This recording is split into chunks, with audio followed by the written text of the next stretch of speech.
வந்துட்டதுக்கு அப்புறம் டைம் கேட்குறாங்க. அரசியல் வந்து வெளியில் உள்ளவங்கலாம் சொல்ல சொல்ல அவங்க வந்து கற்றுக்குறாங்கன்னு நினைக்கிறேன். யார் ஜெயிச்சிருக்கா? விஜய். சூப்பர் ஸ்டார் சிஎம் யாரு? விஜய். சொல்லுங்க சார், விஜய் அவரோட ஆட்சி எப்படி இருக்கு சார்? ரொம்ப நல்லா போகுதுண்ணா. எதிர்பார்க்காத அளவுக்கு எக்ஸ்ட்ராஸாக போகுது. பிடிச்சிருக்கு. ஆனால் இவ்வளவு இடையூறுகள்லாம் கொடுக்காங்க, இதெல்லாம் தாண்டி விஜய் இருந்துட முடியும்னு நினைக்கிறீங்களா? கண்டிப்பாக இருப்பார். எங்கள் சப்போர்ட் எப்போவுமே அவருக்கு இருக்கும். ஏன்னா நாங்கள் எவ்வளோ கஷ்டத்தை பார்த்துட்டோம். ஆனால் இப்போ என்னமோ எங்களுக்கு ஃபுல்ஃபில்லாக இருக்குது. வெளியே வர்றதுக்கு கூட எந்த ஒரு ஃபீலும் இல்லை, பயம் இல்லை. அந்த மாதிரி நிம்மதியாக போயிட்டு நிம்மதியாக வர மாதிரி இருக்குது. ஸோ அவர் எதாவது செய்வாருன்றதை விட எங்களுக்கு ஃப்ரீயாக இருக்குது, நிம்மதியாக இருக்குது. அது மாதிரி இல்லை, சில பெண்கள்லாம் வந்து இந்த 2500 இந்த கேஸ் எல்லாம் நம்பி தான் ஓட்டு போட்டாங்க, அது கொடுக்காது ரொம்ப மனவிரக்தி ஆயிடுச்சு அப்படின்லாம் சொல்கிறாங்க. நீங்கள் அது வந்து ரெண்டாவது தானா. அவர் இப்போ தான் ஃபஸ்ட் டைம் எடுத்து வச்சிருக்காரு. இதுக்கு முன்னாடி எவ்வளோ பேர் இருந்தாங்க, எல்லாம் லேட்டாக தான் செஞ்சுருக்காங்க. ஸோ இவரும் செய்வார், எல்லாம் ஒரு நம்பிக்கை தான். செய்வாருன்றதை விட நமக்கு நிம்மதியாக இருக்குது, அதுதான் தேவை. இந்த 1 மந்த்ல இவ்வளோ விஷயங்கள் பண்ணுறாரு, எப்படி பார்க்குறீங்க? இன்னமும் புதுசாக வந்த ஆட்சி நடந்தான மாதிரி இல்லை, ஆல்ரெடி ஏற்கனவே இருந்த ஆட்சி நல்லா போகிற மாதிரியே தெரியுது. புது ஒரு விஜய்ன்றது புதுசாக ஆட்சிக்கு வந்த மாதிரி ஒரு ஃபீல் இல்லை. எக்ஸ்பீரியன்ஸ் ஆனவர் வந்த மாதிரி இருக்குது. ஆட்சி நல்லா இருக்குது, பிடிச்சிருக்கு, ரொம்ப நல்லா இருக்குது. இந்த ஆட்சி நெக்ஸ்ட்டும் தொடங்கணும்னு நான் எதிர்பார்க்குறேன். 2031 கண்டிப்பாக.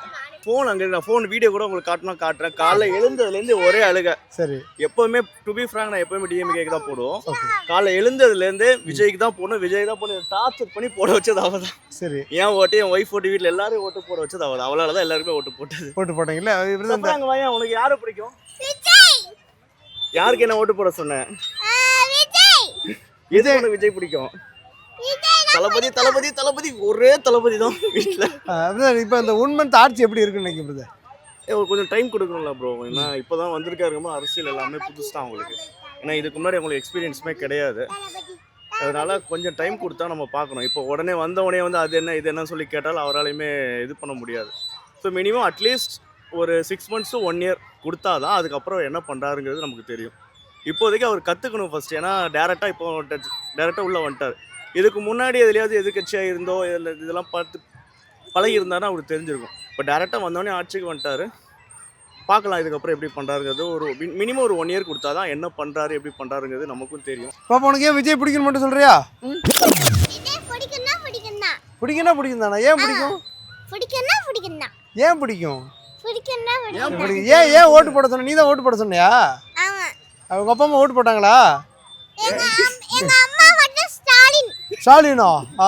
அப்போ உங்க அப்பா யாருக்கு ஓட்டு போட்டாங்க? விஜய்க்கா? ஏன் நீ சொன்னது உங்க அம்மா கேட்கலையா? எங்க அம்மா கேட்கவே மாட்டாங்க, நான் என்ன சொன்னாலும் கேட்க மாட்டாங்க. ஆனா யாரு ஜெயிச்சா?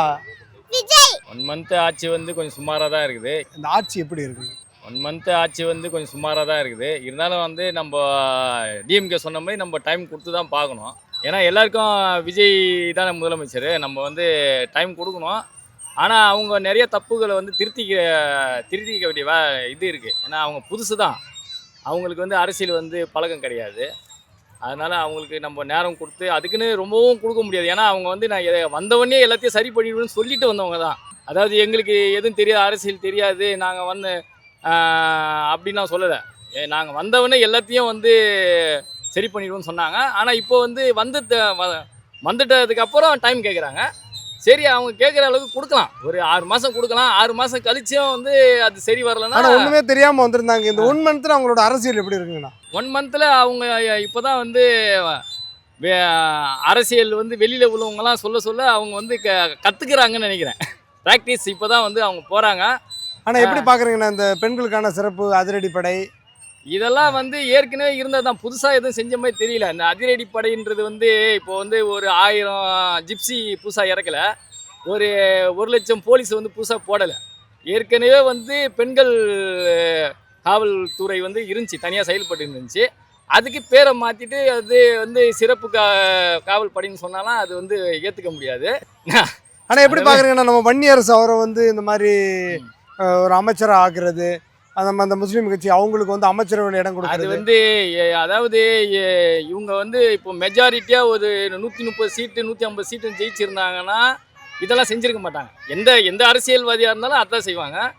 இவங்களுக்கு வந்து 4 காலம் கொஞ்சம் வீக்கு.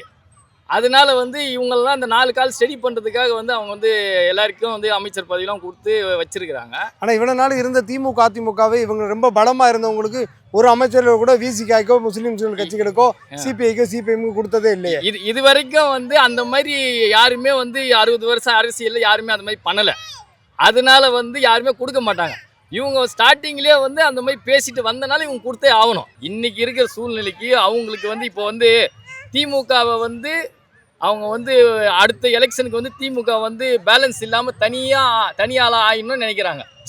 எல்லா ஆட்சியாளரும் அதுதான் நினைப்பாங்க. அவங்க என்ன நினைப்பாங்கன்னா நம்ம வந்து பவராக இருக்கணும், அவங்க பவர் இல்லாமல் ஆயிடணும் அப்படின்னு நினைப்பாங்க. அதுக்கான வேலை தான் இது.